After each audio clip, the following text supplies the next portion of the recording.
শুরু করতে যাচ্ছি চেকমেট গল্পের ৫১ থেকে ৫৫ নাম্বার পর্ব। তো চলুন শুরু করা যাক। রূপকথাকে নিজের কবজায় আনতে পেরে রুদ্রের ঠোঁটের বাঁকা হাসি প্রশস্ত হলো। সেই সাথে মাথায় ঘুরপাক খেতে লাগলো নানান কুবুদ্ধি। একটা সিগারেট বের করে লাইটার দিয়ে আগুন ধরিয়ে লম্বা টান দিল রুদ্র। এরপর সামনের টেবিলের উপর দুই পা শটান করে মেলে সুইভেল চেয়ারখানায় হেলান দিল। জ্বলে ওঠা নীল চোখ জোড়া বুঝে আরেক দফা সিগারেট টেনে নাক দিয়ে ভক ভক করে ধোয়া ছেড়ে রুদ্র বলে উঠল, প্রাণভ্রমরা ধরে টান দিলে নিশ্চয়ই শ্বাসরোধ হয়ে মরার জোগাড় হয়, তাই না? তুই কেমন বোধ করছিস সরফরাজ? বুকটাকে একটু বেশিই দুঃখ করছে? কোন ভয়ে তুই ভীত আজ? তোর সযত্নে ফুটানো ফুলের মধু শুষে নিব সেই ভয় নাকি আমার কাছে চূড়ান্ত পরাজিত হবার? কথাগুলো ভেবে তাচ্ছিল্য হাসল রুদ্র। রূপকথা মেয়েটাকে তার বেশ মনে ধরেছে। বউ বানিয়ে নিজ প্রাসাদে রেখে দিলে মন্দ হয় না। নিঃসন্দেহে সরফরাজের রুচি প্রশংসার দাবিদার। সরফরাজের চয়েজের প্রশংসা করে নাক ফুলালো রুদ্র। সরফরাজ বা হাত না ঢোকালে এই মেয়েটা তার প্রেয়সী হতো, কারণ মেয়েটা নিজ থেকেই তার কাছে এসেছিল। অবশ্য প্রেম ভালোবাসা বিয়ে এসবের প্রতি রুদ্রের কোনো ইন্টারেস্ট নেই। বিয়ে মানেই গলায় দড়ি। রুদ্রের উড়ে উড়ে ফুলের মধু পান করতে বেশ ভালো লাগে, কিন্তু আজকাল গরুর মতো গলায় দড়ি পড়তে ইচ্ছে হচ্ছে, বিয়ে নামক দড়ি। নেহাত রূপকথা অসম্ভব সুন্দরী, এজন্য নাকি সত্যি রুদ্র প্রেমে পড়েছে। প্রেমের কথা ভাবতেই চিন্তার মাঝে লজ্জা এসে ভর করল রুদ্রের চোখে মুখে। এরপর হঠাৎই এসব চিন্তাভাবনা পাশ কাটিয়ে রুদ্রের মনে উদয় হলো সরফরাজের উন্মাদনা। অসুস্থ রূপকথাকে হসপিটালে না পেয়ে সরফরাজের কী বেহাল দশা হয়েছে এতক্ষণে তা ভেবে কিটকিটিয়ে হেসে উঠল সে। পা দুখানা দোলাতে দোলাতে রুদ্র পুনরায় বলে উঠল, কোথায় খুঁজবি আমায় তুই? পৃথিবীর কেউ জানে না আমার এই ঠিকানা। তোর প্রাণেশ্বরীকে বেকাবু মরিয়া হয়ে খুঁজে বেড়াবি সারা ক্যালিফোর্নিয়া জুড়ে, কিন্তু আফসোস কোথাও মিলবে না। আহ, খুব কষ্ট হচ্ছে তাই না? কি করব বল, তোকে তো থামাতে হবে তাই না? কিন্তু তুই ভাবিস না, তোর মৃত্যুর পর তোর প্রিয়তমাকে নিজের প্রিয়তমা বানিয়ে রেখে দিব আমি, প্রমিস। তোর চাইতে সুখে রাখবো তাকে। কথাগুলো বলতে বলতে রুদ্রের দাঁত চেপে এলো। চোখের সামনে সহসায় ভেসে উঠল সন্তানতুল্য পোষা দুই প্রাণীর রক্তাক্ত মৃতদেহ। রুদ্রের চোখের কোণে জমল স্বচ্ছ জল। এই জলে প্রকাশ পেল প্রাণী দুটোর জন্য তার নিখাদ ভালোবাসা। দ্রুত হাতে চোখের কোণের জল মুছে চেয়ার ছেড়ে উঠে দাঁড়ালো রুদ্র। এরপর দেয়ালে থাকা ঘড়িতে সময় বুলিয়ে নিজের অ্যাসিস্ট্যান্টকে কেভিনকে নির্দেশ দিল, যাওয়ার সময় হয়ে গেছে কেভিন, সবটা গুছিয়ে নাও। কেভিন কিছুটা নমনীয় স্বরে বলে উঠল, মেয়েটা প্রচণ্ড অসুস্থ বস, জ্বরের দাপটে জ্ঞান হারিয়ে মাটিতে পড়ে রয়েছে। যদি কিছু হয়ে কেভিনকে কথাটা শেষ করতে না দিয়েই গর্জে উঠল রুদ্র, হয়ে যাক, সে মরে যাক, তাতে আমার কি এসে যায়? মারার জন্যই তো ধরে এনেছি, আদর্শ হক করে চিকিৎসা দিয়ে সুস্থ করতে নয়। এবার কোনোভাবে সরফরাজ আমাকে হারাতে পারবে না কেভিন। পুতুল আর চাবি দুটোই আমার হাতে। আমি যেভাবে পুতুল নাচাবো ওভাবেই নাচতে হবে। অনেক হয়েছে, এবার সব কিছুর দাম চুকাবে ওই সরফরাজ। এক রাজ্যে কখনো দুই রাজা থাকতে পারে না, বুঝেছ? যাও, সব রেডি করো। কেভিন আর বাক্য আওড়ালো না। রুদ্রের চোখগুলো কেমন আগুন ছড়াচ্ছে। কিন্তু মানুষ হিসেবে রূপকথার জন্য কেভিনের মনটা খচখচ করলো। রুদ্রের চরের প্রভাবে মেয়েটার ফর্সা গাল টকটকে লাল হয়ে আছে। ঠোঁটের কোণের রক্ত আর কপালের রক্ত জমে গিয়ে কালো হয়ে আছে। ইতিমধ্যে গালে কালশিটে দাগ পড়ে গেছে। সরফরাজ আর রুদ্রের খেলায় মেয়েটার কোনো দোষ নেই। রুদ্ররাজ অহৈতুক গুটি হিসেবে মেয়েটিকে চালাচ্ছে। রূপকথার পানে পুনরায় নজর বুড়িয়ে তপ্ত শ্বাস ফেলল কেভিন। এরপর কক্ষ ছেড়ে বেরিয়ে গেল নিজের কাজে। নিজের দলবল নিয়ে রুদ্ররাজের বাড়ি, মিল, কারখানা, বার সব কিছুতেই হন্যে হয়ে রূপকথাকে খুঁজল সরফরাজ, কিন্তু রূপকথা বা রুদ্ররাজ কেউ কোথাও নেই। সরফরাজের মাথা ঘুরে উঠল, সেই সাথে বুক ফেটে চিৎকার এলো। রূপকথা প্রচণ্ড অসুস্থ, তার মধ্যে রুদ্র তার সাথে কী করেছে কে জানে। রুদ্রকে ডিফেন্ড করার মতো শক্তি রূপকথার শরীরে নেই। মেয়েটা কোন তবিয়তে আছে কে জানে। তাছাড়া সরফরাজ সুফিয়ান চৌধুরীর কাছেই বা কী জবাব দেবে। সরফরাজের ভাবনার মাঝে সুফিয়ান চৌধুরীর কল এলো। ভদ্রলোক সারা রাত এক মুহূর্তের জন্য দু চোখের পাতায় এক করেননি। মেয়েটা সুস্থ হলো কিনা সেই চিন্তায় নিজেও অসুস্থ প্রায়। ফোনের স্ক্রিনে সুফিয়ান চৌধুরীর নম্বর দেখে ঘাবড়ে গেল সরফরাজ। সুফিয়ান চৌধুরীর প্রশ্নে কী জবাব দেবে সেটা ভেবেই প্রথম কল তুলল না সে। কিন্তু সুফিয়ান চৌধুরী পুনরায় কল করলেন। ইতস্তত আর ভয় নিয়ে সরফরাজ কল তুলল।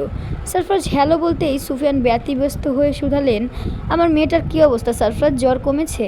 ভদ্রলোকের কণ্ঠে চিন্তা আর অসহায়তার ছাপ। বাবা হিসেবে মেয়ের অসুস্থতার খবর শুনে কাতর হওয়া স্বাভাবিক, কিন্তু সরফরাজ চেপে গেল সব।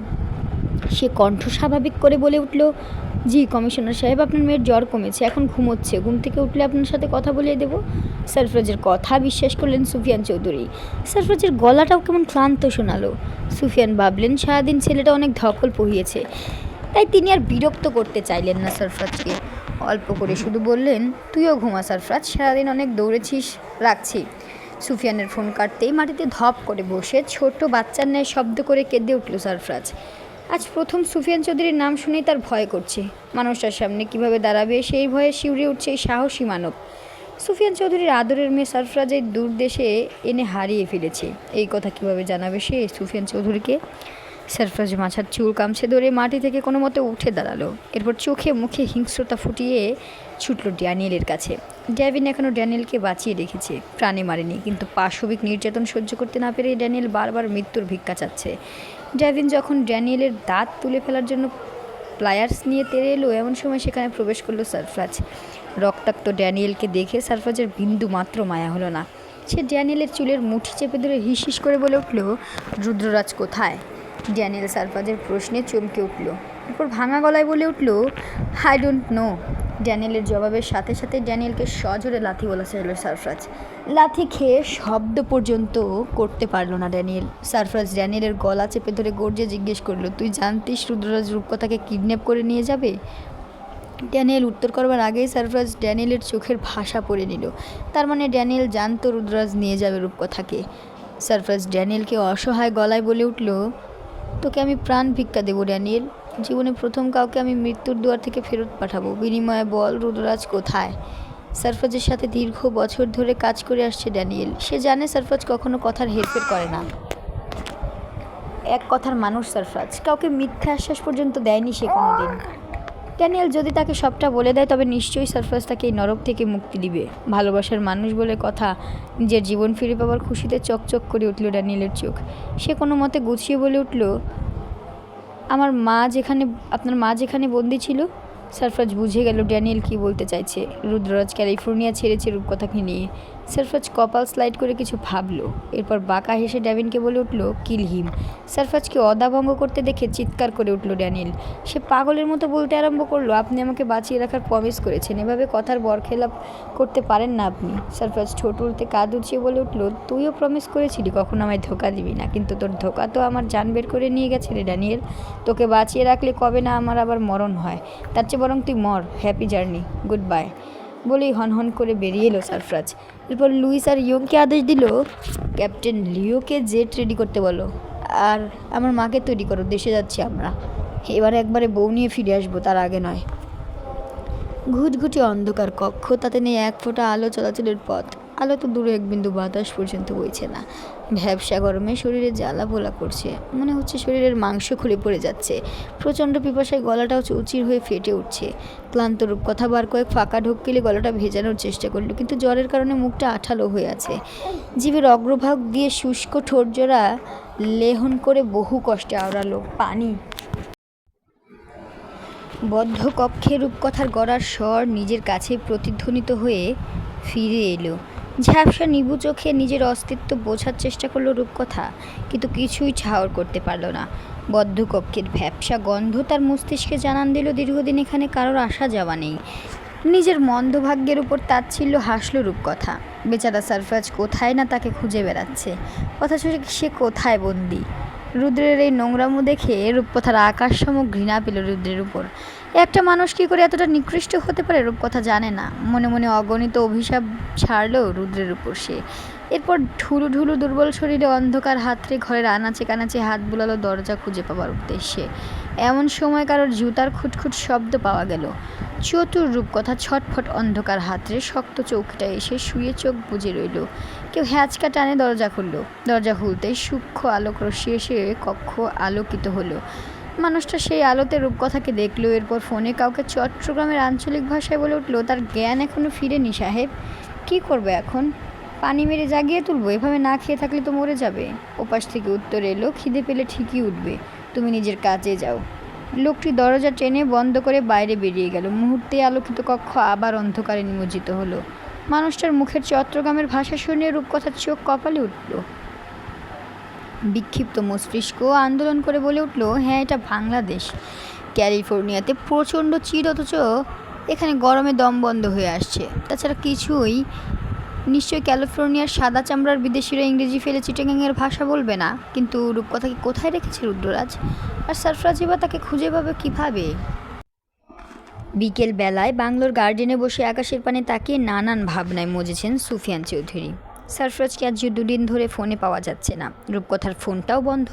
মেয়েটার কী অবস্থা সেটাও জানতে পারছেন না। মনের ভিতরে কেমন কুগাইছে সারাক্ষণ। কারো কিছু হলো? রূপকথা বা সারফরাজ ঠিক আছে তো? কমিশনার সাহেব আকস্মিক কারো ভরাট কলার ধ্যান ছেড়ে বেরিয়ে সামনে তাকালেন সুফিয়ান চৌধুরী। সামনে বিধ্বস্ত সারফরাজ দাঁড়িয়ে। ছেলেটার চোখ দুটো কেমন অসহায়, চকচকে মুখটায় খোঁচা খোঁচা দাঁড়িয়ে আর কেমন মলিনতা, চুলগুলো উস্কো খুস্কো। সুফিয়ান চৌধুরী চট করে উঠে দাঁড়িয়ে সারফরাজের কাছে এসে কপাল কুঁচকে ব্যস্ত গলায় ডাকলেন, সারফরাজ, কী অবস্থা করেছিস নিজের? আর হঠাৎ দেশে? রূপকথা কোথায়? সারফরাজ অসহায় চোখে সুফিয়ান চৌধুরীর হাত চেপে ধরে বলে উঠল, আমি আমার জীবনের শেষ খুন করতে এখানে এসেছি কমিশনার সাহেব। এরপর আমি সত্যি ভালো হয়ে যাব। আমি ভালো হয়ে গেলে আপনার মেয়েকে আমার হাতে তুলে দিবেন। বিশ্বাস করুন, আমি সত্যি ভালো মানুষ হয়ে যাব। বলে সুফিয়ানকে জড়িয়ে শব্দ করে কেঁদে উঠল সারফরাজ। এবার ভয় পেলেন সুফিয়ান চৌধুরী। সারফরাজ কাঁদবার ছিল নয়, নিশ্চিত সাংঘাতিক কিছু ঘটেছে, যার জন্য এভাবে ভেঙে পড়েছে ছেলেটা। সুফিয়ান সারফরাজের পিঠ হাতড়ে আশ্বস্ত করলেন, আচ্ছা রূপকথাকে বিয়ে দেবো তোর কাছে, তার আগে বল হয়েছেটা কি? সারফরাজ সুফিয়ান চৌধুরীকে আরেকটু শক্ত করে জাপটে ধরে বলে উঠল, রুদ্ররাজ রূপকথাকে হসপিটাল থেকে তুলে ক্যালিফোর্নিয়া থেকে সুভান চৌধুরীর হাবেলিতে নিয়ে এসেছে কমিশনার সাহেব। কথাটি বজ্রপাতের ন্যায় সুফিয়ান চৌধুরীর উপর পড়ল।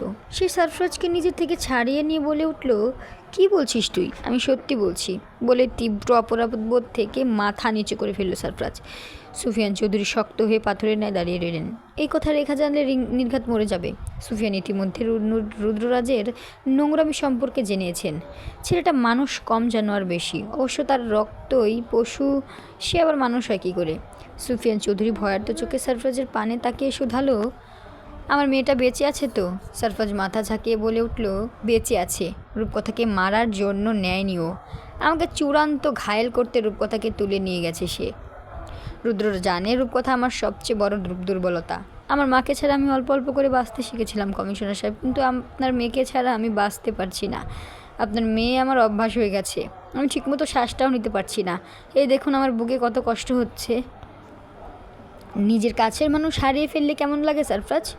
বুকটা বুঝি কষ্টে ফেটে যাচ্ছে, তাই না? ব্যথা সহ্য করতে পারছিস তো? কলেজে পুরো খাক হচ্ছে না?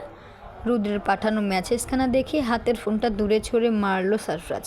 দামি ব্র্যান্ডেড অনুভূতিহীন ফোনখানা শক্ত টাইলসে বাড়ি খেয়ে খান খান হলো। সেই টুকরো টুকরো চূর্ণ ফোনের পানে তাকিয়ে চুল খামচে ধরে গর্জন করে উঠল সারফরাজ, তোকে আমি পিষে ফেলবো রুদ্ররাজ, জাস্ট পিষে ফেলবো। আমার ধৈর্য নিয়ে খেলা করার স্বাদ তোকে আমি মিটিয়ে ছেড়ে দেবো। এতদিন বহুবার ক্ষমা করেছি তোকে, ভালো হবার 1000টা চান্স মিস করে গেছিস তুই। আর নয়, আমার চোখের দৃষ্টি কতটা ভয়ঙ্কর এবার হারে হারে টের পাবি তুই। সারফরাজের কথা শেষ হবার আগেই দ্বিতীয় ফোনটায় নোটিফিকেশন সাউন্ড হলো। সারফরাজ নিজের রাগ দমিয়ে ফোনটা হাতে নিতে কলজায় কামড় দিয়ে উঠল। অবচেতন রূপকথার ছবি স্ক্রিনে ভেসে আছে। রূপকথার কপালের কাছে আর ঠোঁটের কোণে রক্ত জমাট বাঁধা, গালে কালশিটে দাগ, চেহারা মলিন, দেখে মনে হচ্ছে দেহ প্রাণ নেই। রূপকথার এহেন অবয়বে সারফরাজের বরফ নীল চোখ দুটো ছলছল করে উঠল। চোখের কোণ বেয়ে অল্প জলও গড়ালো। সারফরাজ নিজের ব্যথিত অনুভূতির সমাধিস্থ করতে না করতেই বার্তা এলো, আমার সাথে টক্কর দিয়ে তুই ভুল করেছিস সারফরাজ। তোর অন্যায়ের ক্ষমা হবে আমার পায়ের তলায় নিজের জীবন বিসর্জন দেওয়ার মাধ্যমে। যদি বেশি চালাকি করার চেষ্টা করেছিস তবে তোর প্রাণ পাখি কোরবানি হবে আমার হাতে। হয় সমস্ত প্রপার্টি, ক্ষমতা, ব্যবসার দম্ভ আমার হাতে তুলে দিয়ে পরাজয় স্বীকার করবি, নয়তো তোর প্রাণ বিনিময় করে আমায় খুশি হবি। কিন্তু এটা ভাবিস না রূপকথা তোর, রূপকথা একান্ত আমার। তোর থেকে রূপকথাকে কেড়ে নিয়ে আমার বড্ড আনন্দ হচ্ছে। ফাইনালি তোকে চারিদিক থেকে চেক দিতে পারলাম। এবার শুধু তোর চেক কাটানোর পালা। লাস্ট চেকমেট আমিই দেবো। তুই চারপাশ থেকে আমার হাতে বন্দি সারফরাজ, পালানোর সব পথ বন্ধ। রোদের বার্তার ফিরতে উত্তর পাঠাতে চাইল সারফরাজ, কিন্তু রূপকথার শঙ্কায় মুখের ভাবটুকুন বের হলো না। অগ্নি দৃষ্টি নিয়ে বার্তাখানা বারবার নজর বোলালো সারফরাজ। এরপর শক্ত কালচে লাল ঠোঁট কামড়ে ধরে ক্রোধ নিবারণ করলো। ক্রোধের মাত্রা বোধহয় অনেক বেশি। ধারালো দাঁতের পিষ্টনে মুহূর্তে নিম্নভাঙের ঠোঁট কেটে রঞ্জন ধারা গড়ালো। হাতের উল্টো পিঠে সেই লোহিত ধারা সারফরাজ মুছে বলে উঠল, যা, আমার তা একান্তই আমার, তাতে হাত দেওয়া তো দূর, সামান্য চোখের নজর দিলেও আমি বরদাস্ত করবো না। তোর চোখ আমি তুলে নিয়ে অ্যাঞ্জেলোকে দিয়ে খাওয়াবো। তুই আমার জন্য একটু অপেক্ষা কর রুদ্র, জাস্ট রাতটুকু। বলেই উঠে দাঁড়ালো সারফরাজ। এরপর ছুটল মায়ার কক্ষে। উদ্ভ্রান্তের ন্যায় ডেকে উঠল, মা। উত্তপ্ত ভ্যাবসা দাবদাহ ভাদ্রের রাত। আকাশের চারটা ক্ষয় হয়ে গেছে 2-3 দিন আগেই, হয়তো আজ অমাবস্যা। আধারের ঘনত্ব 1 হাত দূরের বস্তু পর্যন্ত দেখা যাচ্ছে না। সুভান চৌধুরীর বিশাল ভুতুড়ে হাভেলির ভাঙা মরিচ ধরা লোহার গেটটার সামনে তীক্ষ্ণ দৃষ্টিতে তাকিয়েছে সারফরাজ। মাথার উপরের প্রকাণ্ড বাবলা গাছটায় বসে বসে নিশাচর একচোরা পেঁচা ভয়ানক ডেকে চলেছে। অদূরে ঘন জঙ্গলটা জোনাকের মেলা বসেছে। ঝিকমিক আলো জ্বালিয়েই ও ভয়ানক গা ছমছমে অন্ধকারটাকে দূর করতে চাইছে তারা। কিন্তু সামান্য এই পোকারে তো দম আছে নাকি? হালকা বাতাসের দাপটে ভগ্ন গেটখানা ক্যাচ ক্যাচ শব্দ করে উঠল। সেই শব্দে রাতের গুমোট নিস্তব্ধতা সামান্য বিঘ্ন হলো। ঝুলে যাওয়া জানালা রাত ভাঙা কাচের পাল্লাটাও কেমন অদ্ভুত শব্দে দুলে উঠল। মনে হচ্ছে কোনো অশরীরী করুণ গলায় গুমড়ে উঠছে। কিন্তু নির্ভীক হয়ে ঠায় দাঁড়িয়ে রইল সারফরাজ। সারফরাজকে নিশ্চুপ দাঁড়িয়ে থাকতে দেখে গাড়ি থেকে নিঃশব্দে নেমে এলো অভিরূপ। এরপর তপ্ত শ্বাস ফেলে শুধালো, তুই কি শিওর রূপকথা এখানে আছে? এমন ভাঙা ভূতের বাড়িতে আদৌ কেউ থাকতে পারে? রুদ্রের মতো বিলাসবহুল জীবনযাপনকারী মানুষ এই পরিত্যক্ত নোংরা বাড়িতে থাকবে, এটা তোর বিশ্বাস হয়? আই থিঙ্ক ড্যানিয়েল তোকে মিথ্যে বলেছে। সারফরাজ বুকের কাছে দুহাত বুঝে দীর্ঘশ্বাস ছুড়ল। এরপর চোখ বুঝে মনে করার চেষ্টা করলো মায়ের বলা কথাগুলো। আচ্ছা মা, তুমি কি আমার বলতে পারবে তুমি কোথায় বন্দি ছিলে, বা সেই জায়গাটা কেমন দেখতে? সারফরাজের প্রশ্নে মায়া কেঁপিয়ে উঠলেন। চোখের সামনে ধীরে ধীরে পরিষ্কার হতে লাগলো বিভীষিকাময় দিকগুলো। অন্ধকার এক কক্ষ, একটা শক্ত ছোট চৌকি, ছোট একটা বাথরুম আর মোটা শিকল। বন্দিশালায় একবেলা মিলত ভাত, তরকারি দিয়ে মোটেও নয়, সামান্য পান্তা ভাত, 1 চিমটি লবণ, একটা পেঁয়াজ আর কাঁচামরিচ। পুষ্টিহীন সেই খাবার খেয়ে শরীরের তার সমস্ত ধারায় কিন্তু প্রাণে বেঁচে থাকে নির্জীবের ন্যায়। সারফরাজ মায়াকে চুপ থাকতে দেখে মায়ার হাত শক্ত করে চেপে ধরে কাতর গলায় বলল, বলো না মা, ওই ঘরটা কোথায়? মায়া কম্পিত হাহাকার মিশ্রিত শ্বাস ছুড়ে বলে উঠলেন, ঘরটাতে কোনো আলো বাতাস আসে না সারফরাজ। যখন কেউ খাবার দিতে আসে তখন অল্প তির্যক আলো দেখা যায়। মাঝে মাঝে অদ্ভুত এক গন্ধ আসে, তাজা বারুদের গন্ধ। কাঠের দরজায় চাপড় দিলে বোঝা যায় দেয়ালটা ফাঁপা। মাঝে মাঝে মানুষের সম্মিলিত গলার স্বর পাওয়া যায়, যেন তারা কোনো লোহার কলকব্জা নাড়াচ্ছে এমন। মায়ার উত্তরে সারফরাজের বাঁকা ভ্রু সরু হলো। সে আর দাঁড়ালো না। ইয়ংয়ের কাছে মায়াকে সঁপে দিয়ে লুইস আর অভিরূপকে নিয়ে যাত্রা করলো চট্টগ্রামের উদ্দেশ্যে। কি হলো, এভাবে দাঁড়িয়ে মশার কামড় খেতে থাকবি নাকি কথার জবাব দিবি? সারফরাজের ধ্যান ভাঙল অভির দ্বিতীয় প্রশ্নে। প্রশ্নের উত্তর না দিয়ে অন্ধকারে পা বাড়ালো সারফরাজ। হুতুম পেঁচাটা এখনও ভয়ানকভাবে ডেকে চলছে। মনে হচ্ছে আজ ভয়ঙ্কর কিছু হতে চলেছে। কিন্তু কি হতে চলেছে আজ? অভিরূপ পেছন পেছন আসতে নিলেই হাত উঁচু করে তাকে থামিয়ে দিল সারফরাজ। এরপর ভারী গলায় বলে উঠল, বাড়ির চারপাশে 2 জন মিলে নজর রাখ। আমাকে গার্ড করতে হবে না। এই হাভেলিতে শৈশব কৈশোরে 2 মিলিয়ে 7 বছর কাটিয়েছি আমি। এখানে কোথায় কি আছে তা আমার নখদর্পণে। বলেই হনহন করে গেট বাড়িয়ে উঠোনের এক কোণে গিয়ে স্থির হলো সারফরাজ। এক সময়ের ফকফকে ফাঁকা উঠোন আজ দুর্বাঘাসের দখলে। বাড়ির চারপাশেই ঘন ঝোপঝাড়। নিশ্চিত বিষাক্ত সাপ খোপের আনাগোনা আছে এখানে। অথচ এক সময় একটা পাখি পর্যন্ত উড়ে যেতে ভয় পেত ওই হাভেলির উপর দিয়ে। সুভান চৌধুরীর পরিণতিতে তাচ্ছিল্য হাসল সারফরাজ। এরপর হাতের টর্চ জ্বালিয়ে এদিক সেদিক কিছু খুঁজল। সারফরাজ জানে হাভেলির উঠোনের দক্ষিণ পাশে একটা পাতাল ঘর আছে। সেই ঘরে ব্যবসায়িক উদ্দেশ্যে নানান অস্ত্র শস্ত্র গোলা বারুদ লুকিয়ে রাখত সুভান। কেউ সেগুলো কিনতে এলে সুভান নয়তো কাবির দিয়ে তাদের সেসব দেখাতো। সারফরাজ কখনো যায়নি সেই ঘরে। যায়নি বললে ভুল হবে, সুভান যেতে দেয়নি। কোনো না কোনোভাবে ওই দরজার সামনে থেকে সারফরাজকে দূরে সরিয়ে রেখেছে সুভান। পাতাল ঘরের সুড়ঙ্গ মুখে একটা বিশাল বড় শিউলি গাছ ছিল। শিউলি ফুলের চাদরে সুড়ঙ্গের মুখ ঢাকা থাকলো। কখনো সখনো পুলিশের কাছে কেউ গোপন খবর পাঠালেও পুলিশ তল্লাশি চালিয়ে কিছু বের করতে পারত না, কারণ কেউ কোনো দিন ঠাহরই করতে পারেনি ফুলের গালিচার নিচে এমন পাপের রাজ্যে অবস্থান করছে। ধীরে ধীরে পা চালিয়ে শিউলি গাছের নিচে এসে দাঁড়ালো সারফরাজ। পায়ের কাছে টর্চের আলো ফেলতেই সারফরাজের চোখ জোড়া জ্বলে উঠল। সুড়ঙ্গ মুখে আলগা ঘাস ছড়ানো। পা দিয়ে নাড়া দিতেই সেগুলো সরে গেল। রুদ্রের বোকা বুদ্ধিতে সারফরাজের চোষরে হাসি পেল। সেই সাথে রূপকথাকে অপহরণ করার দায়ে রুদ্রের উপর জন্মালো চরম আক্রোশ। রুদ্র যদি সারফরাজের সামনে এখন উপস্থিত থাকতো তবে চোখের সেই ভয়ঙ্কর আগুনে পুড়ে নিশ্চিত ভস্ম হতো। সারফরাজ হাঁটু ভাঁজ করে বসে ধাতব ঢাকনাটিতে হাত বুলালো। দীর্ঘদিন কারোর হাত পড়েনি এই সুড়ঙ্গ দরজায়। তার দরজার হাল দেখলেই অনুমান করা গেল। সারফরাজ শব্দহীন দরজা খুলতে চাইল, কিন্তু গুড়গুড় ক্যাচক্যাচ শব্দে আলোড়িত হলো চারপাশ।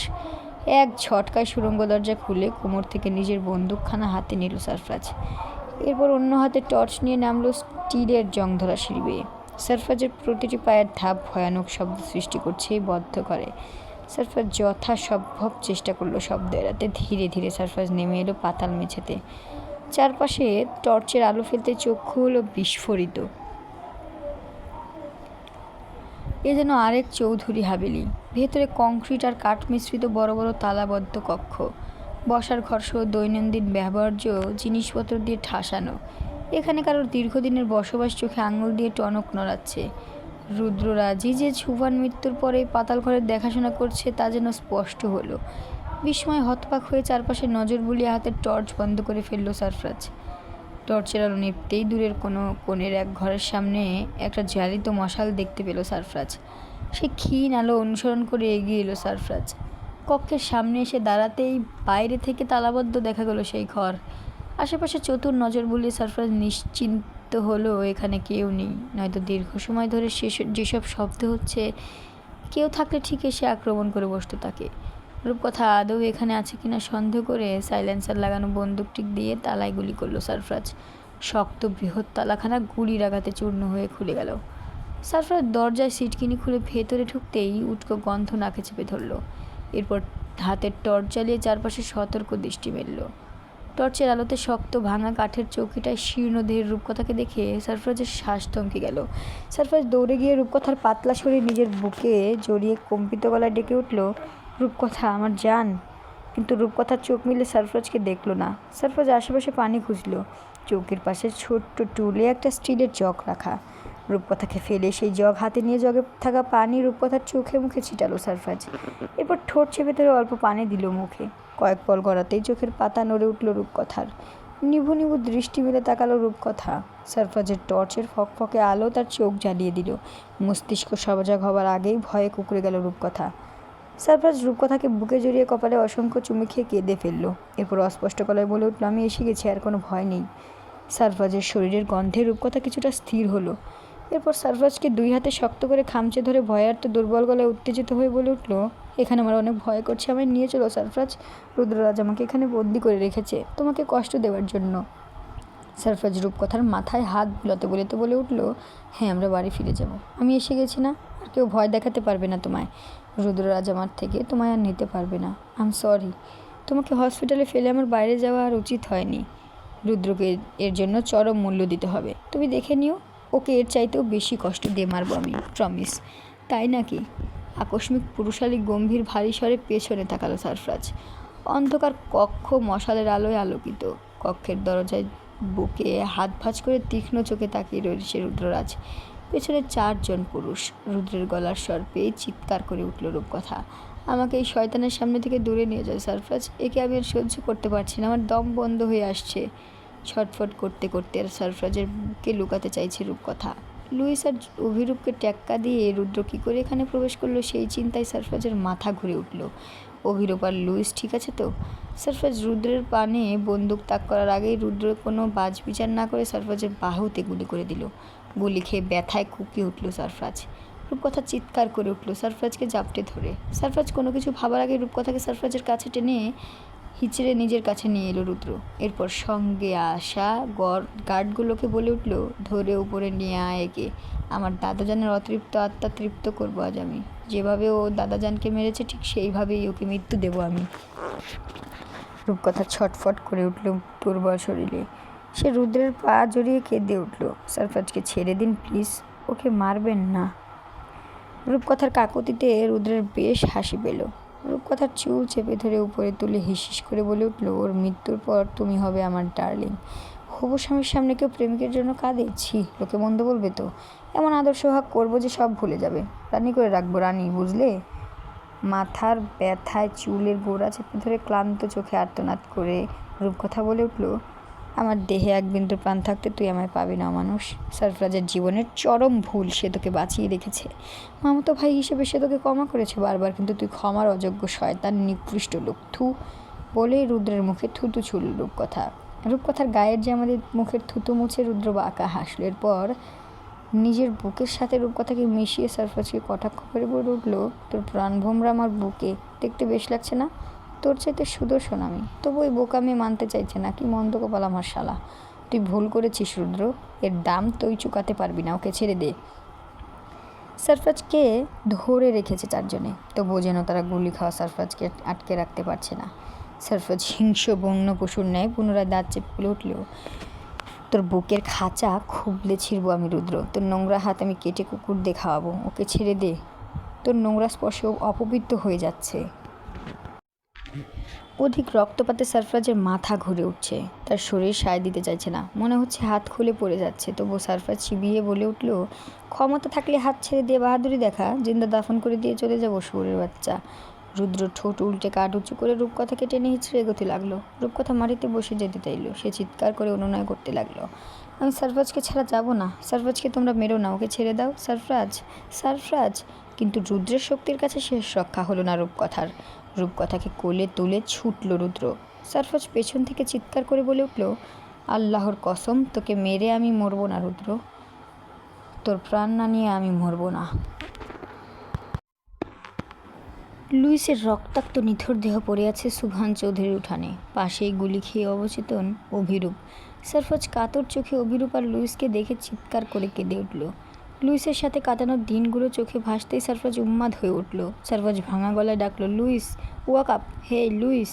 সারফরাজের ডাকে লুইস উঠে না। চোখের জল ছেড়ে দিয়ে সারফরাজ আবার ধমকে ওঠে, I am kill you Louis, how dare you, one now die. এরপর অভির পানে তাকিয়ে সারফরাজ বলে ওঠে, ভং ধরেছিস তাই না অভি, আমাকে একা রেখে নাটক হচ্ছে, ঝুলিয়ে পেটাবো কিন্তু। রূপকথাকে নিজের কোলে বসিয়ে চেপে ধরে আছে রুদ্র। সারফরাজের অসহায় মুখ দেখে তার যেন আনন্দ আর ধরে না। রুদ্র প্রশস্ত হেসে বলে উঠল, তোর বডিগার্ড তো মাথা মোটা রে সারফরাজ, পেছন থেকে এতগুলো গুলি করলাম, সে রিপিট পর্যন্ত করতে পারলো না। হি হ্যাজ ডিসঅ্যাপয়েন্ট মি, কোনো মজা আসেনি। আর অভিরূপ, হি ইজ এ ব্রাভ গাই, সামনে থেকে তেড়ে এসে মারতে চেয়েছিল আমায়, মরতে মরতে বেঁচে গেছি। আমিও পাল্টা আক্রমণ করলাম, ওমা অমনি লুটিয়ে গেল, ধ্যাত সব কটা ফার্মের মুরগি। কথাগুলো বলেই রূপকথার হাতের বন্দুক গুজে দিয়ে নিজেই সারফরাজকে উদ্দেশ্য করে ট্রিগার চাপল রুদ্র। এরপর বলে উঠল, চল তোর সাথে কিছুক্ষণ খেলা যাক। সারফরাজ কেঁপে উঠল বুকের ডান পাশে গুলি খেয়ে। রূপকথা শরীরের সর্বোচ্চ শক্তি দিয়ে চিৎকার করল রুদ্রের থেকে। গুলি খেয়ে ঢলে পড়তে চাইল সারফরাজ, কিন্তু সারফরাজের দুই হাত এখনও পুরুষ চারজনের হাতে বন্দি। রুদ্র বাম হাত নাড়িয়ে আদেশ দিল, ছেড়ে দে, মরার আগে একটু বিষ ঝাড়তে দে, হাজার হলেও ভাই হয় আমার। সারফরাজকে লোকগুলো ছেড়ে দিতেই সারফরাজ তেড়ে আসতে চাইল। সারফরাজের পানে তাকিয়ে কিটকিটিয়ে হেসে উঠল রুদ্র। এরপর রূপকথার কপালে বন্দুক ঠেকিয়ে বলে উঠল, নীল ডাউন করে আমার কাছে প্রাণ ভিক্ষা চা, যদি ভিক্ষা চেয়ে আমায় খুশি করতে পারিস তবে মাফ করে দেবো, প্রমিস। সহসাই থেমে গেল সারফরাজের পা জোড়া। সারফরাজ রূপকথার পানে অসহায় নজর তাকালো। রূপকথা মাথা ঝাঁকিয়ে বলে উঠল, তুমি এই শয়তানের সামনে মাথা নোয়াবে না সারফরাজ, আমি জানি তুমি ওকে চিরতরে শেষ করবে। আমার সারফরাজ এতটাও দুর্বল নয় তাই না, তুমি মাথা নোয়াবে না, আমার কসম লাগে। সপাটে রূপকথার গালে এক চর বসিয়ে রুদ্র বলে উঠল, আসল চাবি তবে এখানে। বলে রূপকথার গলা টিপে ধরল। সারফরাজ চিৎকার করে বলে উঠল, ওকে ছেড়ে দে রুদ্র, ওর সাথে তোর কোনো লেনাদেনা নেই, তুই আমাকে যা খুশি তাই কর, কিন্তু ওকে ছেড়ে দে। রুদ্র বেশ মজা পেল। সে হাসতে হাসতে বলে উঠল, মাথা নোয়া, জীবন ভিক্ষা চা, তোর নোয়ানো মাথা খুব করে দেখতে ইচ্ছে করছে আমার। বলে সজোরে রূপকথার গলা চেপে ধরল। সারফরাজ অনুনয় করে বলে উঠল, ওকে ছেড়ে দে রুদ্র, আমি তোর সব শর্তে রাজি। রূপকথা গুঙিয়ে বলে উঠল, আমি মরে গেলেও তুমি মাথা নত করবে না সারফরাজ। রূপকথার থেকে দৃষ্টি সরিয়ে মাথা নত করে দিল সারফরাজ। এরপর পা ভেঙে বসার আগেই পুলিশের গাড়ির আলোতে আলোকিত হলো চারপাশ। সেই সাথে ভেসে এলো শক্ত গলা, জীবনে প্রথম থেকে তোকে কারোর থেকে প্রাণ নেবার জন্য অর্ডার করছি সারফরাজ, নুটির পোলাদের পুঁতে ফেল। আমার মেয়ের জামাইকে মাথা নোয়াতে হবে বলে কোন মাগির পোয়া, তার জিভ কত বড় দেখতে চাই আমি। উত্তপ্ত মরুভূমিতে হঠাৎ হিমশীতল বর্ষণধারা যেমন অবিশ্বাস্য, ঠিক তেমনি এই ভয়ানক রাতের আধারে মৃত্যুর দুয়ারে দাঁড়িয়ে সুফিয়ান চৌধুরীর আবির্ভাব সারফরাজের কাছে কল্পনা ঠেকল। নিজের চোখ দুটো যেন ভুল দেখল। কঠিন হৃদয়ের সারফরাজের ইচ্ছে হলো সুফিয়ান চৌধুরীকে জড়িয়ে ধরতে, এই মুহূর্তে চিৎকার করে কাটতে। সারফরাজ করুণ চোখে সুফিয়ান চৌধুরীর পানে তাকিয়ে বহু কষ্টে বলে উঠল, রূপকথাকে ওরা আঘাত করেছে কমিশনার সাহেব। অদম, আমি কিচ্ছুটি করতে পারিনি। ও রূপকথা শরীরে না আমার হৃৎপিণ্ডে আঘাত করেছে। সেই আঘাত আমি যে সইতে পারছি না কমিশনার সাহেব। মেয়ের গায়ে রুদ্ররাজ আঘাত করেছে ভেবেই পায়ের রক্ত মাথায় ছলকে উঠল সুফিয়ানের। তার মন বলল রুদ্রের গায়ের চামড়া তুলে লবণ মরিচ ভরতে। এদিকে সুফিয়ান চৌধুরীকে দেখে মোটেও ঘাবড়ালো না রুদ্ররাজ। সে আরও তেজি গলায় বলে উঠল, বুড়ো বয়সে বেঘরে প্রাণ হারাতে এলি কমিশনার? রুদ্রের মুখে তুই সম্বোধনে সুফিয়ান চৌধুরী তেতে উঠল। চোয়াল শক্ত করে সুফিয়ান চৌধুরী রুদ্রের উদ্দেশ্যে বলে উঠল, তোর জন্মই আজন্মের পাপ রুদ্ররাজ, নয়তো অমন নিকৃষ্ট পরিবারে কি করে তোর জন্ম হয়? বাপ দাদাই যেখানে হৃদয়হীন কসাই ছিল, সেখানে তুই আর ভালো হবি কি করে? বিধাতা বুঝি মরার জন্যই তোদের সৃষ্টি করেছে, তাই বলে এতটা ঘৃণিত কোনো মানুষ হয়? অবশ্য তোর কী দোষ? দোষ তো রক্তের, পচা রক্ত বইছে তোর শরীরে, দুর্গন্ধওয়ালা কালো রক্ত। থু বলেই সুফিয়ান চৌধুরী রুদ্রের উদ্দেশ্যে থুতু ছুড়লেন। সুফিয়ান চৌধুরীর কথায় রুদ্রের ক্রোধ আকাশ ছাড়ালো। সে নিজের রাগ ধরে রাখতে না পেরে গুলি করতে চাইল সুফিয়ান চৌধুরীকে, কিন্তু সেই সুযোগ দিল না সুফিয়ান চৌধুরী। রুদ্রের হাতের গুলি করে দিল দক্ষ হাতের পর বলে উঠল, দুদিনের মাস্তান হয়ে আমায় গুলি করবি? এতই সহজ? আরে পাপিষ্ট, তুই যখন তোর মায়ের পেটে তখন থেকে বন্দুক চালাই আমি। পুলিশ হয়ে তোর মতো জোচ্চোরের হাতের গুলি খেয়ে মান সম্মান থাকবে বল? এদিকে গুলির তোড়ে রুদ্রের হাত থেকে পড়ে গেল বন্দুকখানা। ব্যথায় গর্জে উঠল রুদ্র। রুদ্রের অপর হাতে এখনও রূপকথা বন্দি। রুদ্ররাজের দুর্বলতার সুযোগ নিয়ে হাতে শক্ত কামড় বসালো রূপকথা। ব্যথা সইতে না পেরে রূপকথাকে ঝটকা দিয়ে ফেলে দিল রুদ্র। অসুস্থ রূপকথা ঘাসযুক্ত উঠোনের কোণে হুমড়ি খেয়ে পড়ে আর্তনাদ করে উঠল। সারফরাজ দৌড়ে গিয়ে রূপকথাকে আগলে নিয়ে ঝাপটে ধরল। রূপকথা সারফরাজকে শক্ত করে জড়িয়ে ধরে ঢুকরে কেঁদে উঠল। সারফরাজ রূপকথার মাথায় চুমু খেয়ে দুর্বল গলায় বলে উঠল, সব ঠিক হয়ে যাবে, সব, কেঁদো না। সুফিয়ান চৌধুরীর উপস্থিত বাকি চারজনের পায়ে একে একে গুলি করে মাটিতে শুইয়ে দিল। এরপর রুদ্রের সামনে এসে হিস হিস করে বলে উঠল, কোথায় কোথায় আঘাত করেছিস আমার মেয়েকে? বলে রুদ্রের গালের সপাটে এক ঘুষি মেরে জিজ্ঞেস করলো, এখানে? ঘুষির আঘাতে ছিটকে গেল রুদ্র। সুফিয়ান চৌধুরী পুনরায় রুদ্রের কলার ধরে টেনে ঠোঁটে ঘুষি বলিয়ে বলে উঠল, নাকি এখানে? নিজের নিয়ন্ত্রণ যেন হারিয়েছেন সুফিয়ান চৌধুরী। যেই মেয়েকে আজ পর্যন্ত একটা ধমক পর্যন্ত দেননি, সেই মেয়েকে আঘাত করেছে বাইরের একজন ক্রিমিনাল। কোমরের বেল্ট খুলে দুই ভাঁজ করে বোকলেসে দিয়ে রুদ্রের ভ্রু পেঁচিয়ে কপালে আঘাত করে বলে উঠলেন, কপালে মেরেছিস রাইট? ও আমার কত আদরের মেয়ে জানিস? ব্যথায় দাঁত চেপে হুঙ্কার করে ছেড়ে উঠল রুদ্র। বেল্টের আঘাতে তার ভ্রু আর কপাল দুই কেটে রক্ত ঝরছে। হাত দিয়ে সেই রক্ত মুছে লম্বা চওড়া রুদ্র সুযোগ বুটে বেল্ট হাতে পেঁচিয়ে ধরে সুফিয়ান চৌধুরীকে হ্যাচকা টানে নিজের কাছে এনে গলা টিপে ধরল। অত লম্বা শক্তিশালী মানুষটার সামনে সহজেই ধরাশায়ী হতে নিলেন সুফিয়ান চৌধুরী। এই দৃশ্য দেখে রূপকথাকে ফেলে উঠে এলো সারফরাজ। তার দুই চোখ বন্ধ হয়ে আসছে, শরীর আর সায় দিচ্ছে না। বুক আর হাতের ক্ষত দেখে গল গল করে রক্ত ঝরছে। তবুও সেসব তোয়াক্কা না করে সারফরাজ এলোমেলো পায়ে রুদ্রের পেছনে দাঁড়িয়ে শরীরের সমস্ত শক্তি দিয়ে রুদ্রের পিঠ বরাবর এক ঘুষি বসালো। ঘুষির পাউন্ড প্রায় 900। এক ঘুষিতেই দম আটকে এলো রুদ্রের। তার শরীর দুর্বল হয়ে হাত ঝুলে পড়ল। রুদ্র সুফিয়ান চৌধুরীর গলা ছেড়ে দিয়ে হাঁটু মুড়ে বসে গেল উঠোনে। সারফরাজ দাঁত চেপে চক্রাকারে ঘুরে সুজোরের এক লাথি বসালো রুদ্রের মাথায়। মাথায় আঘাত পেতেই চিৎকার করে মাটিতে শুয়ে গেল রুদ্র। সারফরাজ যেন উন্মাদ হয়ে উঠল। সে লাথির উপর লাথি বসালো রুদ্রের বুকে, কোমরে, পেটে আর পিঠে। রুদ্র নড়বার শক্তিটুকু পেল না। সারফরাজের ইচ্ছে হলো ইট দিয়ে রুদ্রের মাথাটা থেতলে দিতে, কিন্তু এমনটি করল না সে। সারফরাজ রুদ্রকে টেনে হিঁচড়ে দাঁড় করালো। এই দৃশ্যে সুফিয়ান রূপকথা দুজনেই অবাক হলো। রূপকথা চিৎকার করে বলল, ওকে মেরে ফেলো সারফরাজ, ও একটা নিকৃষ্ট মানুষ। এই পৃথিবীতে ওর বেঁচে থাকবার কোনো অধিকার নেই, প্লিজ কিল হিম। সুফিয়ান চৌধুরীও অবাক হয়ে বলে উঠলেন, এই জানোয়ারটাকে আবার কোনো সুযোগ দিতে চাইছিস?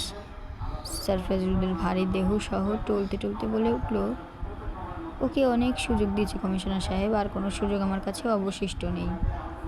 আমার মা খুব আশা করেছেন ওর হাল যেন আমার মায়ের মতো হয়। পাগল মায়ের আবদার কী করে অপূর্ণ রাখি বলুন? সুফিয়ান কপাল চুকড়ে ঘাবড়ে শুধালেন, ওকে নিয়ে ঢাকা যাবি? হ্যাঁ স্যার, তবে? কিছুটা উত্তেজিত গলায় শুধালেন সুফিয়ান চৌধুরী। সারফরাজ রুদ্রকে টেনে হিঁচড়ে নিয়ে হাঁটতে হাঁটতে বলে উঠল, আজ থেকে এই বন্দিশালায় বন্দি থাকবে, ঠিক যেমনটি থেকেছে আমার মা। রুদ্রের শ্রবণেন্দ্রিয় কথাখানা প্রবেশ করতে সে সজাগ হতে চাইল, কিন্তু বুক পিঠে চূড়ান্ত খিল দিয়েছে। শ্বাস পর্যন্ত আটকে আটকে আসছে। তবুও নিজেকে শেষ রক্ষা করার জন্য সরফরাজের গুলি করা ক্ষততে চেপে ধরে ভাঙা ভাঙা গলায় কোকিয়ে বলে উঠল, বাঁচতে চাইলে ছেড়ে দে আমায় সরফরাজ। রুদ্রের হাতের পিষ্টনে সরফরাজের বুকের ক্ষত থেকে আরও বেশি করে রক্ত ঝরতে লাগলো। ব্যথায় দাঁত চেপে চিৎকার করে উঠল সরফরাজ। মনে হচ্ছে মৃত্যু যন্ত্রণাও বুঝি এর চাইতেও সহজ। সরফরাজ রুদ্রের গলা চেপে ধরল সহসাই। বরফ নীল চোখ জোড়া কেমন ফ্যাকাশে হয়ে আসছে, শরীরখানাও নির্জীব হতে চাইছে। সরফরাজ রুদ্রের গলা চেপে ধরতেই সরফরাজের থুতনিতে খুশি বসালো রুদ্ররাজ। সরফরাজ তবুও রুদ্রের গলা ছাড়ল না। সরফরাজ ব্যথায় ঘুমিয়ে বলে উঠল, আমি মরলে তোকে নিশ্চয়ই নিয়েই মরব রুদ্র। আমার হাত থেকে তোর আজ নিস্তার নেই। তুই যতই চেষ্টা করিস আজ আর বাঁচতে পারবি না। এদিকে শ্বাস নিতে না পেরে রুদ্রের ফর্সা মুখ নীল হয়ে উঠল। হৃদগতিই বুঝি থেমে যায়। রুদ্র কথা বলতে চাইল কিন্তু পারল না। চোখ উল্টলে এলো রুদ্রের। সে ছটফট করতে করতে সরফরাজের পানে কিক করলো। অসহনীয় ব্যথায় রুদ্রের গলা ছেড়ে দিয়ে হাঁটু ভেঙে বসে গেল সরফরাজ। গলা উন্মুক্ত হতে রুদ্র যেন প্রাণ ফিরে পেল, কিন্তু তার শরীর অসাড় হয়ে পড়ল। মাথাটা কেমন ঘুরতে লাগলো। বুকে তীব্র ব্যথা। বুক চেপে ধরে মাটিতে মুখ থুবড়ে পড়ে গেল রুদ্র। সরফরাজ বহু কষ্টে মাটি থেকে উঠে দাঁড়ালো। এরপর রুদ্রের পা ধরে টেনে হিঁচড়ে নিয়ে যেতে লাগলো পাতাল ঘরের দিকে। অচেতন রুদ্র জানতেও পারল না তার অবস্থান ওই বন্দিশালাতেই পোক্ত হতে চলেছে। ওই অন্ধকার ঘুটঘুটে কক্ষে একাকী কী করে কাটাবে রুদ্র? সুফিয়ান চৌধুরীর সহায়তায় রুদ্রকে শিকল দিয়ে বেঁধে শক্ত চৌকিটার উপর শুইয়ে রাখল সরফরাজ। জগে অল্প পানি আর রূপকথার জন্য রুদ্রের দেওয়া বাসি খাবার টেবিলে রেখে বাইরে বেরিয়ে এলো। এরপর লুইসের মৃতদেহের সামনে হুমড়ি খেয়ে গগন কাঁপিয়ে চিৎকার করে ডাকলো সরফরাজ, লুইস ওয়েক আপ! হে লুইস, আমাকে একা ফেলে কোথায় গেলে তুমি? ইয়ংকে কি জবাব দেবো আমি লুইস? যেই লুইস সরফরাজের এক ডাকে বন্দুক হাতে পজিশন নিয়ে দাঁড়িয়ে যেত, সেই লুইসকে হাজার ডেকেও আর জাগানো যাচ্ছে না। সরফরাজ লুইসের দেহ বুকে নিয়ে অঝোর কাঁদল। রূপকথা সরফরাজের কান্নায় নিজেকে আটকাতে পারল না। একদিকে অভিরূপের দেহ, অন্য পাশে লুইস। রূপকথার সুফিয়ান চৌধুরী অভির পাশে বসে ডাকল, অভিরূপ, অভি! সুফিয়ান চৌধুরী পাংশু মুখে অভিরূপের পালস চেক করলেন। পালস রেট খুবই কম। এই মুহূর্তে অভিরূপকে হসপিটালে অ্যাডমিট করতে না পারলে অভিকে বাঁচানো মুশকিল হয়ে যাবে। সুফিয়ান চৌধুরী নিজের শক্ত হাতে অভিকে কাঁধে তুলে নিয়ে গাড়িতে বসিয়ে সিট বেল্ট বেঁধে নিলেন। এরপর বন্ধু সাকলাইন মেহমানকে কল করলেন। Saqlain Rahman national air rescue কমান্ডের ঊর্ধ্বতন কর্মকর্তা। সুফিয়ান চৌধুরীর জন্য নিজের যান পর্যন্ত দিতে প্রস্তুত, কারণ তাদের বন্ধুত্ব সেই বাল্যকালের। ভদ্রলোক কেবলই ডিউটি থেকে ফিরে আরামে ঘুমিয়েছেন। এমন সময় ফোন আসায় বেশ বিরক্ত হলেন, তবুও জরুরি ফোন ভেবে ফোন হাতে নিতেই সুফিয়ান চৌধুরীর নম্বর দেখে ঘাবড়ে গেলেন। সাকলাইন ছটপট ফোন রিসিভ করে ব্যস্ত গলায় শুধালেন, কিছু হয়েছে? ঠিক আছিস তুই? সুফিয়ান চৌধুরী ভয়ার্ত কণ্ঠে বললেন, রেস্কিউ এয়ার অ্যাম্বুলেন্স পাঠায়, এই মুহূর্তে ঢাকা যাওয়া জরুরি, কোনো প্রশ্ন করিস না। সাকলাইন রহমান থরপরিয়ে বিছানায় উঠে বসলেন। এরপর বলে উঠলেন, বিষয়টা গোপন নাকি প্রকাশ্যের? সুফিয়ান কপাল চেপে বলে উঠলেন, প্রকাশ্যের হলে ফজর ওয়াক্তে তোকে কল করতাম গাধা। অবশ্যই ফোর্স রেডি করতাম। খুবই সেন্সিটিভ ইস্যু। পাইলট আর উপস্থিত ডক্টর ছাড়া কেউ যাতে কিচ্ছুটি না জানে। সাকলাইন তপ্ত শ্বাস ফেলে বলে উঠলেন, লোকেশন পাঠা। সুফিয়ান চৌধুরী কল কেটে দিয়ে ঝটফট লোকেশন সেন্ড করলেন। এরপর সরফরাজের কাছে এসে বলে উঠলেন, ও মরে গেছে সরফরাজ, হাজার ডাকলে ওর ওঠার শক্তি আজ নেই। লুইস বেঁচে নেই এই কথা সরফরাজের কর্ণকুহরে বজ্রপাতের ন্যায় আলোড়ন সৃষ্টি করল। যে মানুষটা সবসময় ঢাল হয়ে সরফরাজের সামনে দাঁড়িয়েছে, আজ তাকে ছাড়া কীভাবে চলবে? সরফরাজ উদ্ভ্রান্তের ন্যায় বলে উঠল, আমার সমস্ত প্রপার্টি, ব্যাংক ব্যালেন্স, পাওয়ার সব দিয়ে দেবো, বিনিময়ে ওকে বাঁচানোর ব্যবস্থা করে দিন স্যার। ও আমার ভাইয়ের মতো। রূপকথা সরফরাজকে আগলে নিল। সুফিয়ান চৌধুরী ব্যতীত গলায় বললেন, টাকা, ক্ষমতা, সম্পত্তি কি আর জীবন বাঁচাতে পারে রে সরফরাজ? ওসবও দুনিয়াবি কারবার। উপরওয়ালার কাছে সব কিছুই নিছক, মূল্যহীন। তবে যে সরফরাজ এত টাকা, এত নাম কামাই করলো এসব কোন কাজে? কোটি কোটি টাকা থেকেই তবে কী লাভ হলো? সামান্য একটা জীবন বাঁচাতে কোটি টাকাও মূল্যহীন।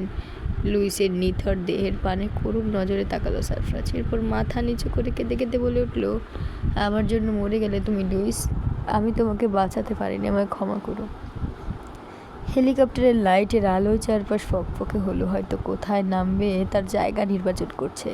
সুভান চৌধুরীর হ্যাভেলির পাশেই বিশাল বড় ফাঁকা মাঠ, সেখানেই থামলো হেলিকপ্টার। এরপর ভেতর থেকে দৌড়ে বেরিয়ে এলো দুজন রেস্কিউ কর্মী।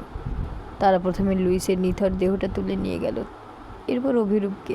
সুফিয়ান চৌধুরী টেনে সারফাজকে বাড়ি থেকে তুলে হেলিকপ্টারে তুলে দিলেন, সঙ্গে দিলেন রূপকথাকে। নিজে গেলেন না, এখানে তার কাজ আছে। আপাতত এসপি আবির মাহাতাবের হাতে সব বুঝিয়ে দিয়ে তারপর যেতে হবে। হাবিলে নতুন করে আবার রক্তাক্ত হয়েছে, অজ্ঞান হয়ে পড়ে থাকা মানুষগুলোকে অ্যারেস্ট করিয়ে হাবিলি থেকে রক্তের নিশানা মুছিয়ে তবেই ফিরতে হবে।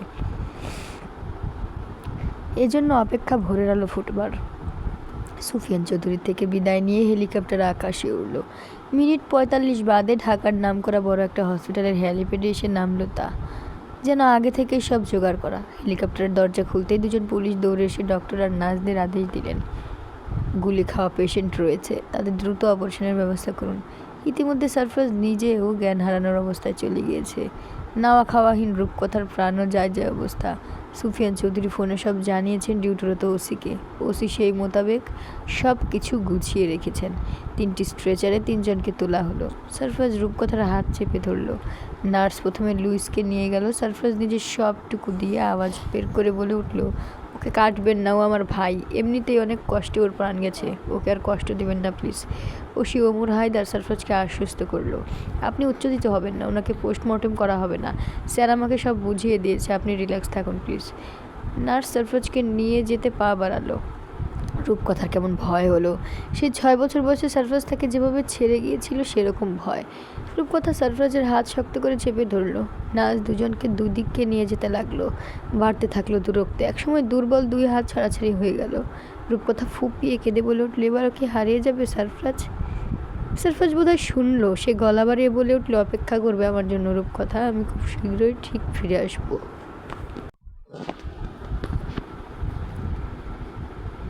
শক্ত হৃদয়ের ইয়ং হসপিটাল রেফ্রিজারেটরের সামনে দাঁড়িয়ে ছোট বাচ্চার ন্যায় কেঁদে উঠল।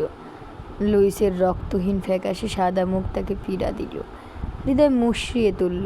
ইয়ং কোনো কথা বলতে পারল না। ইয়ংয়ের চোখে ভেসে উঠল একসাথে কাটানো দীর্ঘ বছরের স্মৃতি। এবছরই নিজের প্রেমিকা এরিরার সাথে তার বিয়ে হওয়ার কথা ছিল। ইয়ং এরিকাকে এই খবর কিভাবে পৌঁছাবে? ইয়ং কম্পিত হাত বাড়িয়ে লুইসের বরফ শীতল দেহে হাত বোলালো। এরপর সিক্ত গলায় বলে উঠল, rest in peace dear, may God send you to heaven, cause you are a holy soul. Abhirup Sarfaraz দুজনেরই অস্ত্রোপচার চলছে। আমজাদ হায়দার খবর পাওয়া মাত্র ন্যালিয়া আর সেলিনা আর অভিরূপের মা বোনকে নিয়ে উপস্থিত হয়েছেন। নিস্তব্ধ হসপিটাল মুহূর্তেই রোনা জারিতে পরিণত হলো। বোকা ন্যালি সকলের সামনে হাওমাও করে কাঁদতে কাঁদতে বলে উঠল, অভিরূপ বাঁচবে তো? অভিরূপের বোন স্তব্ধ হয়ে রইল। অভিরূপের মা সামনে হাত তুলে উপরওয়ালাকে ডেকে চলেছেন। রেখা নিজেও হসপিটালে উপস্থিত, সঙ্গে এসেছে কুলসুম, উপস্থিত মায়া চৌধুরী। এত শোক তিনি সইতে পারবেন না, তাই সোহানার কাছে তাকে রাখা হয়েছে। আপাতত এই কয়দিন সোহানাই তার দেখভাল করবেন। রূপকথাকে স্যালাইন দিয়ে ফেলে রাখা হয়েছে। দুর্বলতা ছাড়া আর কোনো সমস্যা নেই তার। রেখা সেলিনা মিলে নেলিকে সামনে রাখতে পারছে না। নেলি পারলে ওটি রুমের দরজা ভেঙে ঢুকে যায়। নেলির চিৎকার চেঁচামেচিতে একজন নার্স দৌড়ে এসে নরম কণ্ঠে অনুরোধ জানালো, প্লিজ ম্যাম কাঁদবেন না, অন্য রোগীদের প্রবলেম হবে, তাছাড়া ওটিতে ডক্টরস আছেন, ওনাদের প্রবলেম হবে। নেলি মেনে নিল। সে মুখ চেপে ধরে কাঁদতে লাগলো। সারফরাজের গুলি শ্যালো থাকা অবস্থায় খুব অল্প সময়ে তার বের করা সম্ভব হলো। ডক্টর সারফরাজের ক্ষত সেলাই করে তাকে অবজারভেশন কেবিনে রাখা হলো, কিন্তু অভিরূপের গুলি ডিপ লস্ট, অপারেশনের ঝুঁকি রয়েছে। ৩ ঘন্টা কেটে গিয়েছে, ডক্টর এখনও অপারেশন শেষ করেনি। এদিকে নার্স দৌড়ে চলেছে রক্তের ক্রসম্যাচ নিয়ে। দুপুরের পর ইমার্জেন্সি ফ্লাইটে থাকা গেলেন সুফিয়ান চৌধুরী, এসেই হসপিটালে ঢুকলেন। সারফরাজ বা অভিরূপ কারোর জ্ঞান ফেরেনি, এখনও কিন্তু রিস্ক কেটে গিয়েছে। সফল হয়েছে অভির অপারেশন। এদিকে প্রসেস চলছে লুইসের দেহ ক্যালিফোর্নিয়া পাঠানোর। একমাত্র পরিবারই এই লাশের হকদার। রূপকথার শরীরের দুর্বলতা একটু কাটতেই সে স্যালাইনের সুই খুলে উঠে বসলো। মাথাটা চক্কর দিল, তবুও উঠে দাঁড়ালো রূপকথা। এরপর বাইরে বেরিয়ে এলো। ডিউটি নার্স বোঝানোর চেষ্টা করলো তার শরীর যথেষ্ট দুর্বল, তবুও সে মানল না। এলোমেলো পায়ে রূপকথা করিডোরে বেরিয়ে এলো। মেয়েকে দেখে সুফিয়ান রেখা দুজনেই দৌড়ে এলো। রূপকথা কাঁদতে কাঁদতে সুফিয়ানকে জড়িয়ে বলে উঠলো, সারফরাজ বেঁচে আছে তো, তাই না বাবা? ও আমার এই হাত ছেড়ে আবার চলে গিয়েছে, যেমনটি 12 বছর আগে গেছিল। এবার যদি আবার চলে যায়, সারফরাজ কোথায় আছে বলো বাবা? ও বেঁচে আছে তো নাকি? বলেই চিৎকার করে উঠল রূপকথা। সুফিয়ান মেয়ের মেন্টাল কন্ডিশন বুঝে রূপকথাকে বুকে চেপে ধরলেন। ক্রমাগত থর করে কাঁপছে রূপকথা। সুফিয়ান চৌধুরী ডক্টরের চেম্বারে গিয়ে মেয়ের সমস্ত ট্রমা ডক্টরের সাথে আলাপ করলেন। ভদ্রটা খুবই বিনয়ী। রূপকথার ভয়, কষ্ট, দুঃখ সব বুঝলেন তিনি। একজন নার্সকে ডেকে বলে উঠলেন, সারফরাজের পাশের বেডে রূপকথাকে ঘুমের ইনজেকশন দিয়ে ঘুম পাড়িয়ে রাখুন। সে হাইপার হয়ে গেছে। জ্বরের প্রপার চিকিৎসা, ঠিকমতো খাবার, ঘুম কোনোটা না হবার কারণে তার মস্তিষ্ক বিক্ষিপ্ত হয়ে রয়েছে। পেশেন্টের জন্য এই সিচুয়েশন খুবই মারাত্মক। কুইক তাকে রেস্টে পাঠান। নার্স আদেশ পেতেই দৌড়ে গিয়ে সারফরাজের পাশের বেডে সব রেডি করলো। এরপর সুফিয়ান চৌধুরী বুঝিয়ে শুনিয়ে রূপকথাকে শুইয়ে দিলেন। চেতনাহীন সারফরাজের পানে তাকিয়ে চোখের জল ছেড়ে দিল রূপকথা। সুযোগ বুঝে ঘুমের ইঞ্জেকশন পুশ করে দিলেন নার্স। মুহূর্তে ব্রেন শান্ত হয়ে শরীর তুলোর মতো ভাসতে লাগলো। সারফরাজের হাতটা অল্প শুয়ে নিবু চোখে জড়িয়ে যাওয়া গলায় রূপকথা বলে উঠলো, তোমাকে আর কোথাও যেতে দেবো না সারফরাজ। এই যে শক্ত করে ধরে রাখলাম, তোমাকে আমার থেকে দূরে নিয়ে যায় কার সাথ দিয়ে? টানা 6 ঘন্টা পর সারফরাজ পিট চোখ মেলে তাকালো। বাম হাতটা কেমন ভারী হয়ে রয়েছে। বুকে টনটনে ব্যথা করছে। শ্বাস নিতেও যেন কষ্ট হচ্ছে। ক্লান্ত চোখে চারপাশে নজর বোলালো সারফরাজ। তার ডান হাতের মুঠোয় রূপকথার ছোট সরু হাতখানা বন্দি। ঘুমিয়ে অচেতন সে। স্যালাইন পাচ হচ্ছে ধীরে গতিতে। প্রচণ্ড পিপাসায় সারফরাজের গলা শুকিয়ে উঠল। বিক্ষিপ্ত মস্তিষ্ক কোনো কিছু গুছিয়ে উঠতে পারল না। সুভান চৌধুরীর হাবেলি থেকে হসপিটালে কীভাবে এলো সে তার তেতো মস্তিষ্কে খেললো না। সারফরাজ গলার সমস্ত আওয়াজ বাড়িয়ে কথা বলতে চাইল, কিন্তু গলবিল যেন আওয়াজ অবরোধ ঘোষণা করেছে সারফরাজের বিরুদ্ধে।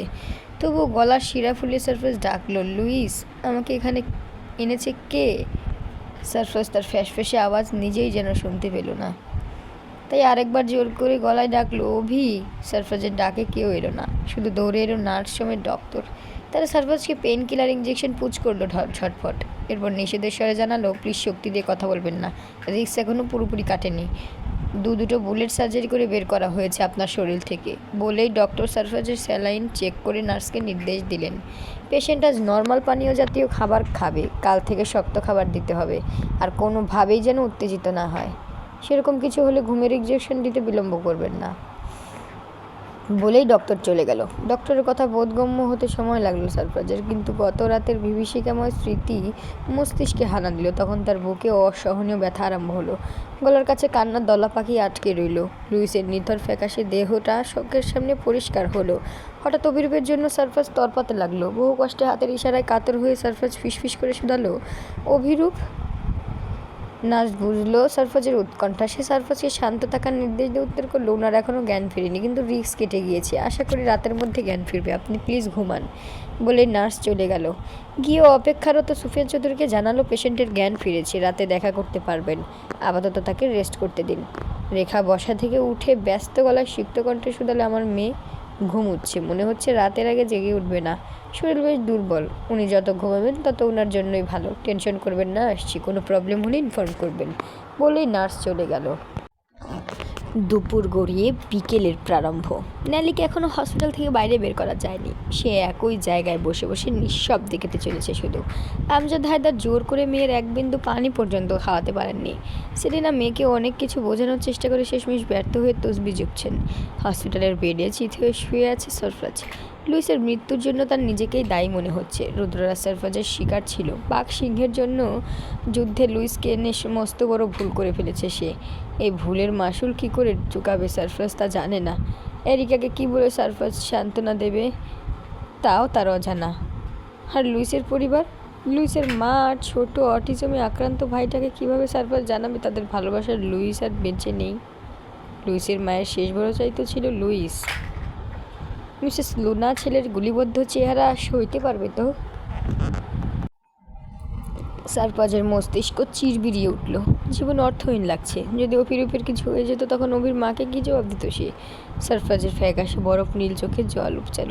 চোখের কোণ গড়িয়ে সাদা বালিশে বিলীন হলো সেই জল। আচমকা রূপকথা ঘুমের ঘোরে শক্ত করে চেপে ধরল সারফরাজের হাত। এরপর বিড়বিড় করে কেঁদে বলে উঠল, আমাকে রেখো যেও না সারফরাজ। এক যুগ অপেক্ষা করতে করতে আমি ক্লান্ত। এবার যদি তুমি হারিয়ে যাও তবে মরে যাব আমি। তুমিহীন আমি নিঃস্ব। দোহাই লাগে যেও না, যেও না। কান্নার ঘোর প্রলাকে বড় বড় চোখ মেলে তাকালো রূপকথা।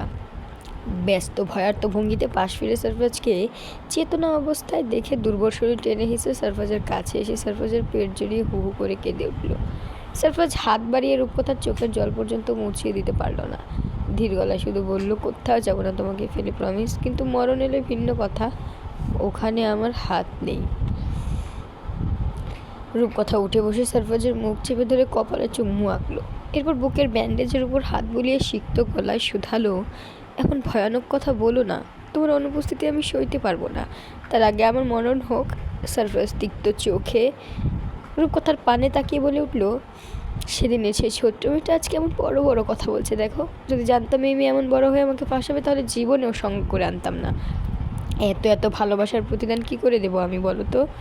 রূপকথা সারফরাজের পানে সজল তাকিয়ে বলে উঠল, কোনো প্রতিদান চাই না আমার শুধু তোমাকে দরকার, আর কিচ্ছু না।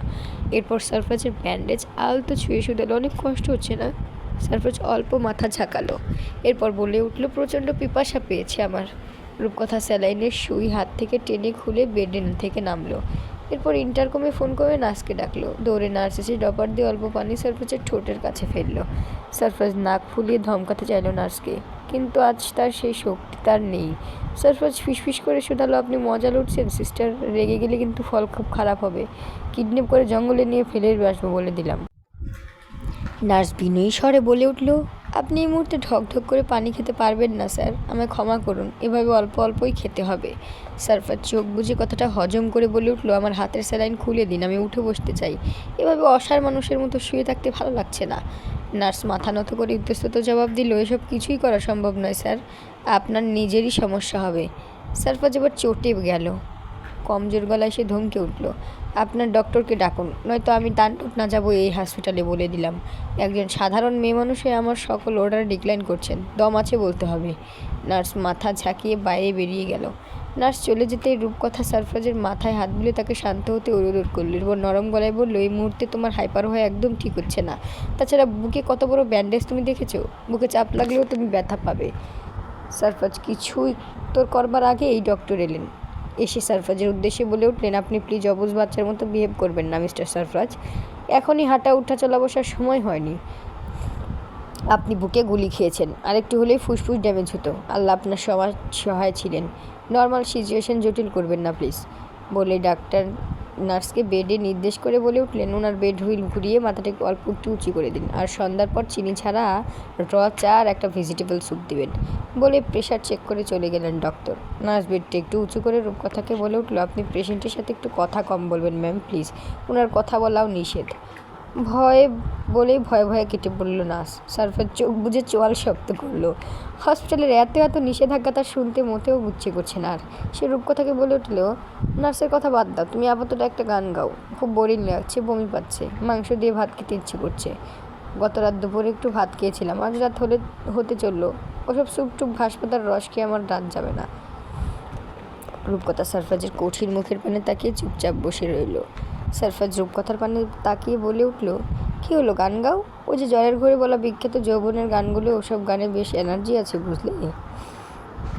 রূপকথা কিছুটা লাজুক হয়ে চট করে বলে উঠল, আমি অসুস্থ, গানটা আপাতত মনে নেই, আর কি সব যৌবন তৌবন, ওসব পচা গান আমি বলি না, তবে নাচো। সারফরাজ, আমি অসুস্থ, আমার হালাত দেখেছো, তাইলে চুমু খাও, এটাতে তো কোনো পরিশ্রম নেই, কোনো ক্যালোরিও লস নেই। রূপকথা মহা ফ্যাসাদে পড়ল, তবুও ঘষে ঘষে সারফরাজের পাশে গিয়ে গালে একটা চুমু খেলো। এরপর সরে এলো স্বস্থানে। সারফরাজ ভ্রু কুঁচকে বলে উঠল, আমার ঠোঁটে কি ঠাটা পড়েছে? রূপকথা চারপাশের নজর বুলিয়ে ঠোঁটে টুপ করে একটা চুমু খেলো। সারফরাজ দীর্ঘশ্বাস ফেলে বলে উঠল, তুমি বোধহয় শুনুনি, আমার পিপাসায় গলা ফেটে যাচ্ছে, সব যদি ভেঙেই বলতে হয় তবে প্রেমিকা দিয়ে কি পাল্টা হবে শুনি। রূপকথা ঠোঁট টিপে বাঁকা ঢোক গিলল। এরপর ফ্যাকাশে মুখে সারফরাজের ঠোঁটে ঠোঁট ছুঁয়ে আঁকড়ে ধরল।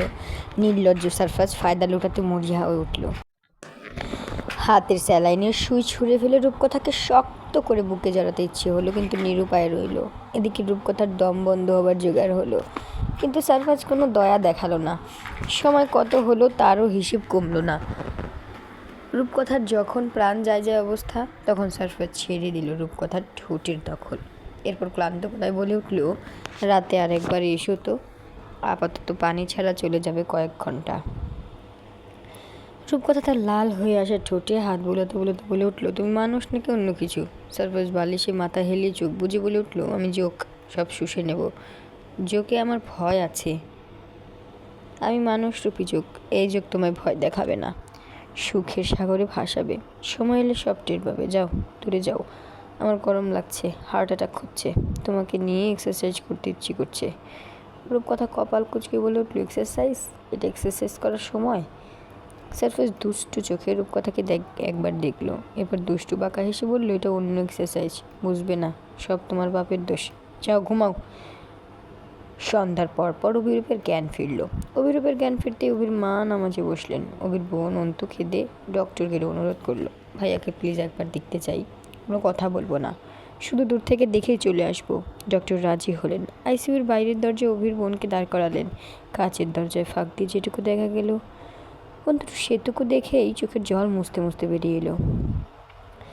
নেলি সুফিয়ান চৌধুরীর হাত চেপে ধরে কেঁদে বলে উঠল, মামা আমাকে একবার ভেতরে যাবার সুযোগ করে দাও, আমি ওকে কাছ থেকে দেখতে চাই। ও সত্যি শ্বাস নিচ্ছে নাকি ডক্টর আমাকে সান্ত্বনা দিচ্ছে, তা আমি নিজ চোখে দেখতে চাই। আমার উপর একটু দয়া করো মামা, তুমি বললেই ডক্টর রাজি হবে। সুফিয়ান ন্যালির মাথায় হাত বুলিয়ে আশ্বস্ত করলেন। এরপর ডক্টরকে সাথে নিয়ে ন্যালিকে ভিজিটিং ইনফর্ম পড়িয়ে অভির কেবিনে ঢুকিয়ে দিলেন। ভীরু পায়ে অভির কাছে এগিয়ে গেল ন্যালি। এরপর গ্লাভস সমেত হাত অভির বুকে রাখলো আলতো করে। অক্সিজেন মাস্কের সাহায্যে শ্বাস নিচ্ছে অভিরূপ, বুকটা অল্প উঠানামা করছে। নেলি স্বস্তির শ্বাস ছেড়ে অভির হাতের তর্জনী আঙ্গুল আস্তে করে ধরল। অভিরূপ ফ্যাল করে ন্যালির পানে তাকালো। ডক্টর ন্যালিকে বলে উঠল, বাইরে চলুন। ন্যালি মাথা ঝাঁকিয়ে বেরিয়ে আসতে চাইল, কিন্তু অভি শক্ত করে টেনে ধরল ন্যালির আঙ্গুল। থেমে গেল ন্যালি। ডক্টর অভির পানে তাকিয়ে বলে উঠল, আপনার অবস্থা খুবই ক্রিটিক্যাল মিস্টার অভি, কোনো অবস্থাতেই পেশেন্টের রুমে কেউ অ্যালাউড নয় এই মুহূর্তে। উনি অনেক রিকোয়েস্ট করে এসেছেন, আপনি রেস্ট নিন। সব কিছু ঠিক থাকলে কাল আপনাকে কেবিনে শিফট করব, তখন কথা বলতে পারবেন। ডক্টর কথাগুলো শেষ করে ন্যালিকে তাগাদা দিল। ন্যালি কম্পিত পা বাড়ালো অসহায় চোখে মুখে। ধীরে ধীরে অভির হাত থেকে ন্যালির হাত ছুটে গেল। অভি নিঃশব্দে চোখের জল ফেলল। আজ সে মরে গেলে এই পাগল মেয়েটাকে সামলানোর ক্ষমতা কার ছিল? সারফরাজকে অভিরূপের কেবিনে আনা হলো। সারফরাজ ডক্টরকে বিশেষ অনুরোধ করেছে অভিরূপকে একটু চোখের দেখা দেখার জন্য। পাশাপাশি বেডে শুয়ে আছে অভিরূপ আর সারফরাজ, দুজনের দৃষ্টি ছাদের উল্টো পিঠে নিবদ্ধ। কেবিনে পিনপতন নীরবতা, চারপাশে ফিনাইলের ঝাঁঝালো গন্ধ। অভির হাতে লাগানো স্যালাইন এখনও ধীর গতিতে পাস হচ্ছে। নাকে নাজেল অক্সিজেন ক্যানোলা, উন্মুক্ত গায়ে বুক পিঠ জুড়ে মোটা ব্যান্ডেজ। নীরবতা ভাঙল সারফরাজ। ছোট দীর্ঘলায় শিশুদালো, পালিয়ে গেলি না কেন? যদি তোকে হারিয়ে ফেলতাম তখন? অভিরূপ অল্প হাসার চেষ্টা করলো, এরপর ফ্যাসফ্যাসে গলায় বলল, একদিন তুইও এভাবেই বাঁচিয়েছিলি আমাকে, তুই পালাসনি কেন? আমার কোনো পিছুটার নেই অভি, কিন্তু তোর আছে। তোর মুখের দিকে তাকিয়ে বেঁচে আছে তোর মা বোন। একটু জোরেই কথাটা বলে বুক চেপে ধরল সারফরাজ। অভিরূপ কিঞ্চিত ঘাড় ঘোলালো সারফরাজের পানে। এরপর ভারাক্রান্ত গলায় বলল, আমাকে প্রোটেক্ট করতে গিয়ে লুইস প্রাণ হারিয়েছে। আমি লুইসের মর্মান্তিক মৃত্যু মানতে পারিনি। মাথায় শুধু একটা কথাই এসেছে, রুদ্রকে মেরে দিতে। প্রাণের ভয় করেনি আমার, কিন্তু আফসোস ওই জানোয়ারকে আমি কিছুই করতে পারিনি। আজ বড্ড আফসোস হচ্ছে বুঝলি, বন্দুক চালানো কেন শিখলাম না। সারফরাজ তপ্ত শ্বাস ফেলে বলে উঠল, বিধাতা এভাবেই লুইসের মৃত্যু লিখেছিল। সব দোষ আমার যুদ্ধে তোদের সামিল করা ভুল হয়েছে আমার। লুইসের মৃত্যুর সম্পূর্ণ দায় আমার। জানি না কী করে এই দায় এড়াবো, কীভাবে এই লাশের কফিন নিয়ে লুইসের পরিবারের সামনে দাঁড়াবো আমি, কিচ্ছু জানি না। অভিরূপের চোখের কার্নিশ গড়িয়ে জল গড়ালো টুপ করে। চোখের সামনে এখনও লুইসের রক্তাক্ত নিথর দেহ ভাসছে। যাবার পথে অভির সাথে লুইসের ব্যক্তিগত জীবন নিয়ে কথা হয়েছে। সারফরাজের সমস্ত ঝামেলা মিটলে দেশে ফিরে এরিকাকে ঘরে তুলবে লুইস, কিন্তু তার স্বপ্ন চূর্ণ হয়েছে। শুধু কি তারই স্বপ্ন ভেঙেছে, যেই মেয়েটা লুইসের অপেক্ষার প্রহর গুনে চলেছে এতগুলো বছর ধরে তার? আজ অভিও যদি লুইসের মতো এভাবে নিঃশব্দে চলে যেত, তবে তার মা বোন কী করে সইত এই যন্ত্রণা? আর ন্যালি, সে কি সহ্য করতে পারতো অভির মৃত্যু সংবাদ?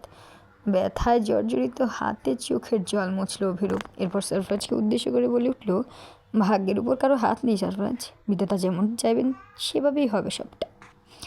তুই আমাদের জন্য কি করেছিস তা আমাদের অজানা নয়। বন্ধুর জন্য যদি সবটা উৎসর্গই করতে না পারলাম, তবে কিসের বন্ধু হলাম? সারা জীবন শুধু নিয়েই যাব, প্রতিদান দেব না? সারফরাজ ঠোঁটের কোণে শুকনো হাসি ঝুলিয়ে বলে উঠল, অনেক বড় হয়ে গেছিস তাই না? অভিরূপ মাথা ঝাঁকালো, এরপর শুধালো, রুদ্রের কোনো ব্যবস্থা করতে পেরেছিস নাকি আবার হাতছাড়া হয়ে গিয়েছে? সারফারাজ ঠোঁটের হাসি প্রশস্ত করে অভির পানে তাকালো। সেই হাসির মানে অভিরও বুঝলো। সে উচ্ছ্বসিত হয়ে উঠে বসতে চাইল, কিন্তু শরীরে সেই জোর নেই। অভিরূপ অল্প হেসে শুধালো, কোথায় রেখেছিস তাকে? যেখানে ওর থাকবার কথা, পাতাল ঘরেই। এমন সময় নার্স এলো, এসে অভিরূপের সমস্ত কিছু চেক করে বলে উঠল, আপনাদের দুজনকে কেবিনে শিফট করা হবে। সুস্থ হয়ে বাড়ি ফিরে যত খুশি তত কথা বলবেন, নিজেদের স্বাস্থ্যের দিকে আপাতত একটু নজর দিন।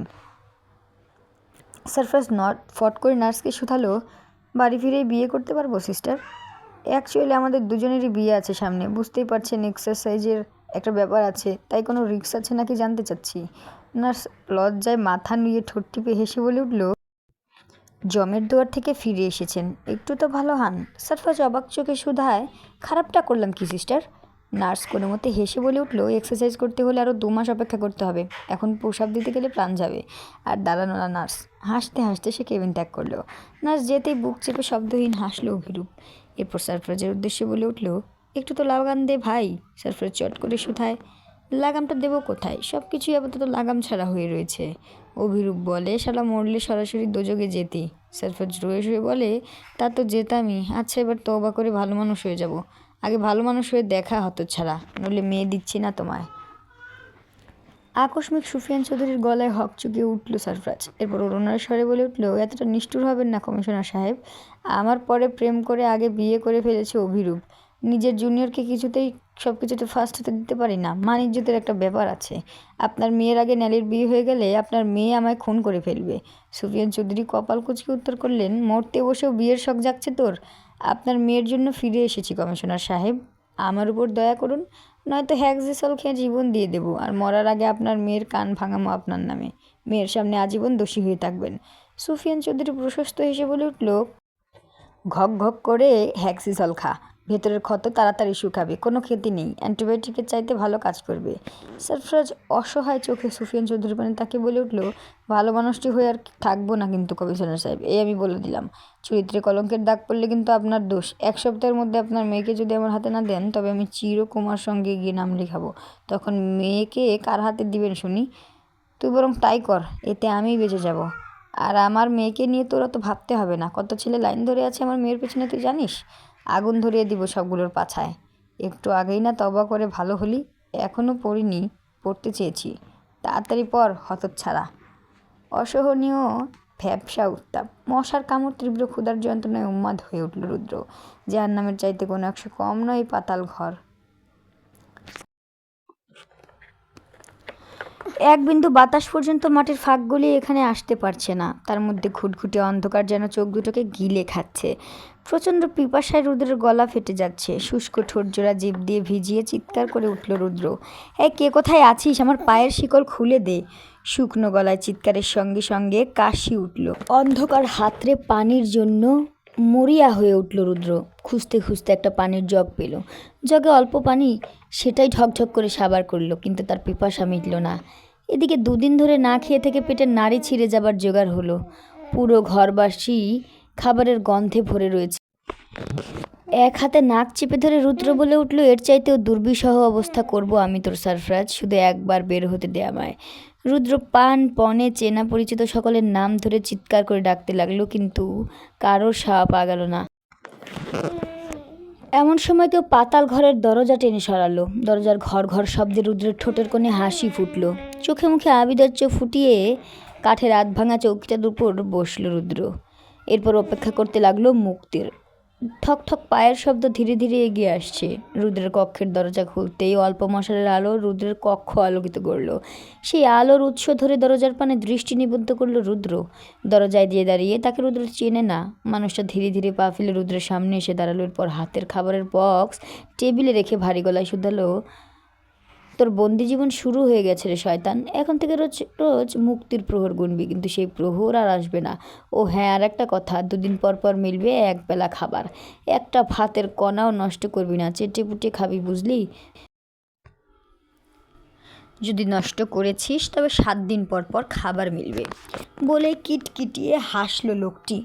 রুদ্র নাক ফুলিয়ে চোয়াল শক্ত করে উঠে গিয়ে আঘাত করতে চাইল সেই ব্যক্তিকে। কিন্তু তার আগেই উক্ত ব্যক্তি রুদ্রের কলার চেপে ধরে দয়ামায়াহীন রুদ্রের চোখে মুখে কয়েক ঘা বসিয়ে বলে উঠল, এসপি আবির মাহতাব আমার নাম। তোর মতো হাজারো ক্রিমিনালকে প্রতিদিন রিমান্ডে নিয়ে রড থেরাপি দেই আমি। আমার সাথে বেশি বাড়াবাড়ি করলে জন্মের সময় মায়ের বুকের যেই দুধ খেয়েছিস সেটা টিপে বের করবো আমি শালা। কথাগুলো বলে রুদ্রকে সজোরে এক ধাক্কা দিলেন আবির মাহতাব। দুর্বল শরীরে রুদ্র ছিটকে গিয়ে ভাঙা মেঝেতে হুমড়ি খেয়ে পড়ল। রুদ্রের প্রাণে তাকিয়ে তাচ্ছিল্য হেসে হনহন করে বেরিয়ে গেলেন আবির মাহতাব। নিজের এহেন পতনে রুদ্রের মাথা ঘুরে উঠল। নিজের আভিজাত্য আর বিলাসী আরামদায়ক জীবন মনে পড়তেই চুল খামছে ধরে চিৎকার করে উঠল রুদ্র। এরপর ধীরে ধীরে মনে পড়তে লাগলো মায়া চৌধুরীর বন্দি জীবনের কথা। নিজের ফুপুকে এই ঘরে বছরের পর বছর তারা দাদা দাদি মিলে বন্দি করে রেখেছিল।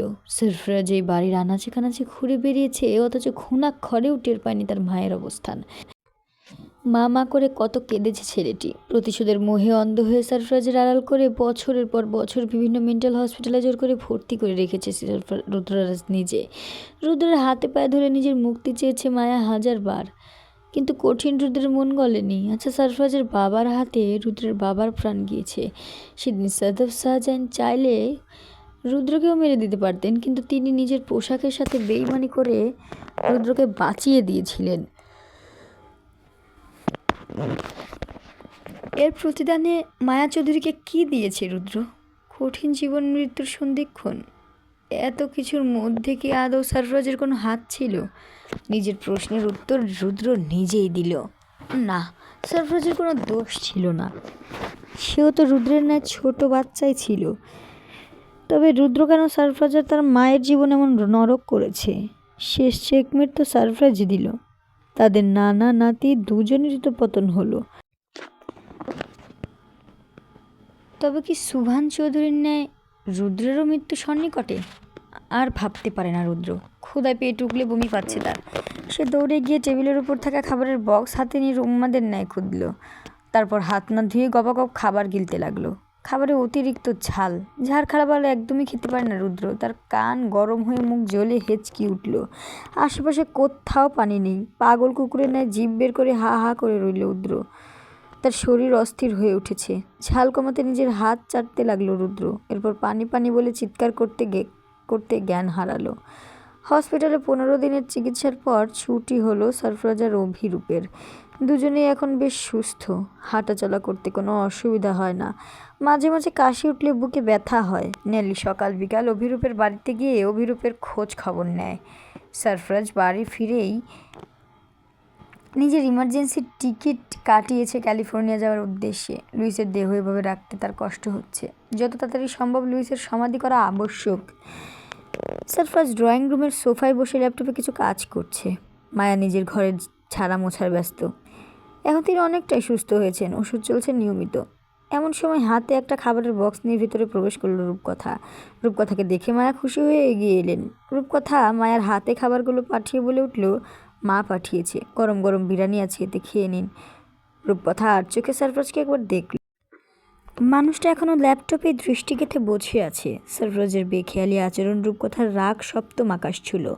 সে ধপ করে সিঁড়ি বেয়ে উঠতে উঠতে বলে উঠল, উপরে এসো সরফরাজ, তোমার সাথে আমার কথা আছে। সরফরাজ তবুও সেখানেই বসে রইল, উঠল না। এমনকি রূপকথাকে তাকিয়ে পর্যন্ত দেখল না। রূপকথা নাক খুলিয়ে শক্ত করে এসে সরফরাজের সামনে দাঁড়ালো।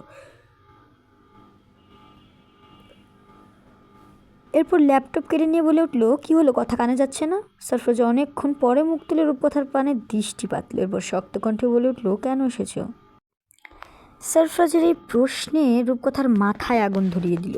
সে সরফরাজের নিকট ঝুঁকে কম্পিত গলায় বলল, কেন এসেছি মানে? হ্যাঁ, কেন এসেছো?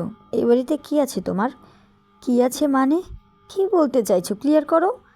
একটা অবিবাহিত ছেলের বাড়িতে এমন হুটহাট যাওয়া আসা ভালো দেখায় না। রূপকথা, চলে যাও, আর আসবে না। সরফরাজকে চিনতে আজ বেশ কষ্ট হচ্ছে রূপকথার। মানুষটা কেমন কঠিন কঠিন কথা বলছে। মায়া হাতের কাজ ফেলে ছুটে এসে সরফরাজকে ধমকে শুধালেন, মেয়েটার সাথে এমন করছিস কেন? সরফরাজ চোখে মুখে কাঠচিহ্ন ফুটিয়ে বলে উঠল, এখনও দাঁড়িয়েছো যে? বললাম না ভালো দেখাচ্ছে না। রূপকথা কেঁপে উঠল সরফরাজের এই নির্দয় কথায়। সে শরীরের ভর ছেড়ে দিয়ে ধীর পায়ে বেরিয়ে যেতে নিল। এমন সময় মায়া সে রূপকথার হাত ধরে বলে উঠল, ওর মাথা ঠিক নেই মা, তুমি আমার সাথে এসো, আমরা গল্প করবো আজ সারাদিন। রূপকথা আলগোসে মায়ার হাত ছাড়িয়ে বেরিয়ে যেতে নিল। এমন সময় সারফরাজ গলা উঁচিয়ে বলে উঠল, শুনো, আগামী মাসে আমার বিয়ে। তোমার বাবা যদি এই কয়দিনের মধ্যে তোমাকে আমার কাছে বিয়ে না দেয় তবে আমার কোনো দোষ দিতে পারবে না তুমি। তুমি বরং তার পছন্দের কারোর সাথে বিয়ে করে নিও। আমার বিয়ের বয়স ফুরিয়ে যাচ্ছে। আম্মু নাতি নাতনির মুখ দেখতে চাইছে। রূপকথার চোখের কোণ থেকে মোটা মোটা অশ্রুধারা খসে পড়ল। সে মাথা নিচু করে বেরিয়ে এলো। রূপকথার যাবার পানে তাকিয়ে সারফরাজ বলে উঠল, পাগল খেপিয়ে দিয়েছি, এবার কমিশনার বুঝুক যা বোঝার। বারবার বিয়ের কথা বলতে বলতে মুখে ফেনা উঠে গেছে। একটু রেস্ট দরকার, বউহীন ঘুমানো যাচ্ছে না। এই কথা বারবার জাহির করেও কমিশনারের টনক নড়ানো যাচ্ছে না। কমিশনার ভাবে আমি নির্লজ্জ, যদিও আমি আসলে নির্লজ্জ। তাই বলে কি আমার একটু সম্মান নেই? এক বিয়ের কথা কতবার বলা যায়? সুফিয়ান চৌধুরী এবার বুঝুন ঠেলা। বলেই ঠোঁট টিপে হেসে সারফরাজ বলে উঠল, বিরিয়ানি দাও গো মা, শাশুড়ি যত্ন করে পাঠিয়েছে, না খেলে পাপ লাগবে। তাহলে আজকে এ পর্যন্তই, দেখা হচ্ছে আগামী পর্বে। ততদিন ভালো থাকুন, সুস্থ থাকুন। আসসালামু আলাইকুম সবাইকে।